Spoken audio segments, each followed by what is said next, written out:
Hvernig var þessi tími? Var þetta eitthvað nálægt þínu besta eða hvernig var þetta annars? Nei, þetta var bara svona tempótúr í rauninni.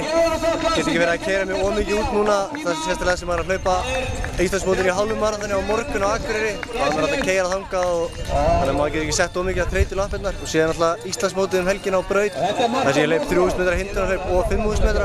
Þannig að maður þurfti bara svona að reyna að taka þessu eiginlega eins rólega og hægt var. Var Þórólfur að fara kannski full hratt fyrir þig núna? Í rauninni var Þórólfur bara þvílíkum tíma sko, ég held að það farið sko 15:56 eða eitthvað fyrstu 5 og bara, en ég fekk að hangi í honum hérna seinni 5 kilometrana, ég var bara allan tímann að hugsa í rauninni hvað hann væri að fara djúvillig hratt sko, en alltaf var að bæta Íslandsmet í 40–44 enn einu sinni, þannig að það er bara gaman að fá að hlaupa með honum sko í rauninni. Hvernig standið núna? Ertu í góðu standi?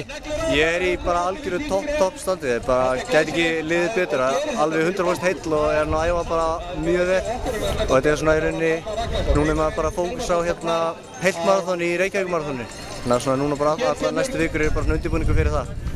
Fínt takk fyrir þetta.